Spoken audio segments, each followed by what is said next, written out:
Hi friends, அனைவருக்கும் வணக்கம். இன்றைய வெண்புலி விழிப்புணர்வு சேவையில் நம்ம காணொழுது பார்த்திங்கன்னா, நம்மளுடைய ஒயிட் பேச்சஸை குணமாக்க மற்றும் அனைத்து விதமான தோல் நோய்களுக்கும் நம்ம தோலுக்கான ஊட்டச்சத்து அதிகரிக்க இந்த கோவை இலைச்சார் அல்லது கோவை இலை பொரியல் அல்லது கோவைக்காய் ஜூஸ் இது கட்டாயம் நீங்கள் எடுத்துகிட்டு வரணும். வாரம் ஒரு முறையோ இருமுறையோனாச்சும் கட்டாயம் எடுங்க. அதுவும் குறிப்பாக நாட்டு கோவைக்காய் கிடச்சின்னா விட்டுறாதீங்க.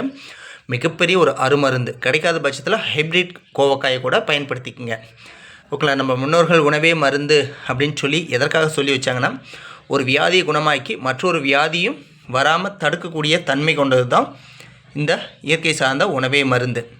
சரி, இந்த கோவக்காயை நான் எப்படி பயன்படுத்துகிறேன் அப்படிங்கிறத ஒன் பை ஒன்னாக நான் அப்படியே உங்களுக்கு சொல்லிடுறேன். உணவாகவும் பச்சில வைத்திய முறையாகவும் நம்ம முன்னோர்கள் பயன்படுத்தியிருக்கிறாங்க. அதுக்கு முன்னதாக நம்ம சேனலை நம்ம சப்ஸ்கிரைப் பண்ணி சப்போர்ட் தாங்க. இப்போ வாங்க நம்ம அடுத்த கட்ட நகர்வை உங்களுக்கு கிளியராக நான் சொல்கிறேன். இது சின்ன தகவல் தான், ஆனால் விடாமுயற்சி தான் விஸ்வரூப வெற்றியும்பாங்க.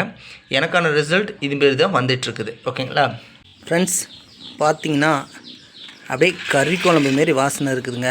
ஆனால் கொஞ்சம் கசப்பாக தான் இருக்கும். ஏன்னா பாகக்காயை விட இது கொஞ்சம் ஹெவி கசப்பு. நல்லா எண்ணெயில் வதக்கிடணும் கோவக்காயை.